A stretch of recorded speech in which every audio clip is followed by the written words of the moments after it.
Y'all make a Jersey boy feel at home right here. So look, it was 50 years ago that my parents tried to move to another new state. That one was New Jersey.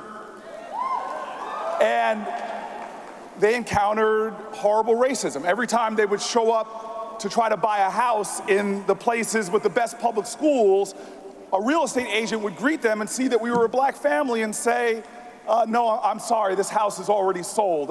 You can't move into this home. But what my parents really encountered, though, wasn't just hate and bigotry. They encountered love.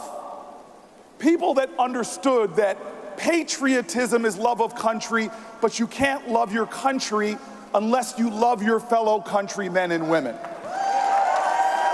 They encountered people that knew that in this nation, love is not just a sentiment, it's not sentimentality. Love says that if your children don't have a great public school, my children are lesser off. They knew that injustice anywhere was a threat to justice everywhere. So this community of activists, grassroots activists like those in this room, mostly white folks in that New Jersey suburban community, said, we are gonna set up a sting operation, a conspiracy of love, and they actually got a white couple volunteering to follow my parents. When my parents were told the house was sold, they would leave and a white couple would come out and find out the truth that the house was still for sale. I grew up in New Jersey because a white couple put a bid on a house for my parents. The bid was accepted, papers were drawn up, and at the day of the closing, instead of the white couple showing up, my father did and a lawyer. Let me tell you right now, my parents raised me to know the truth of this nation. We have always had bigotry and hatred and divisive leaders that have risen up all throughout time. But they told me to have faith in us and in who we are. Because when we stand together and work together, no matter how much people try to drag us down, we will rise. And so now New Hampshire, now America, we must understand this election is not a referendum on one guy in one office. This election is a referendum on who we are and who we must be to each other. It is a referendum on the spirit of America. As this man tries to divide us and demean Americans and degrade Americans and pit us against each other, it is time for us.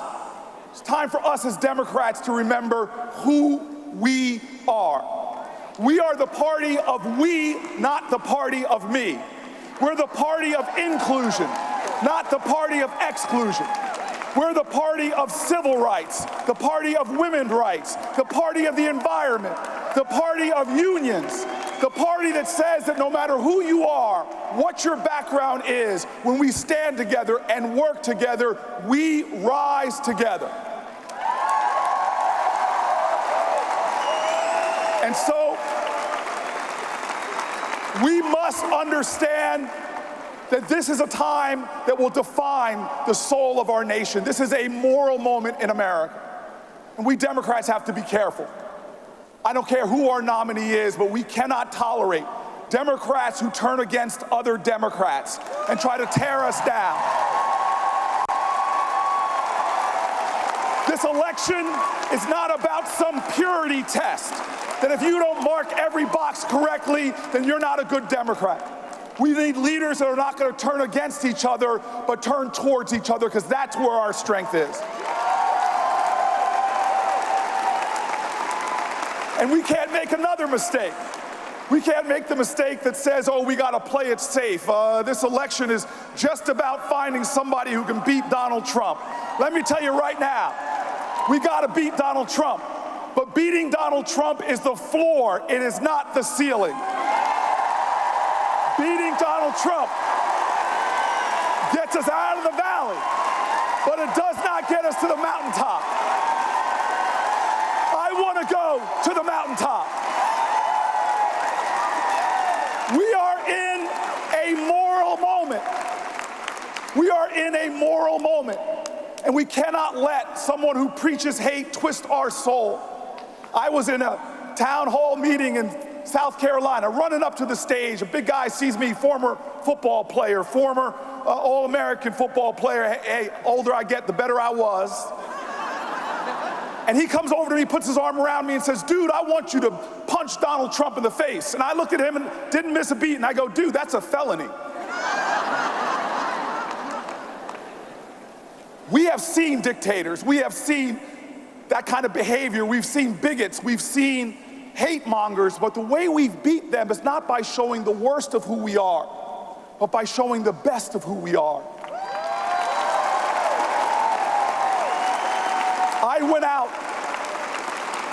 I went out canvassing with Joyce Craig.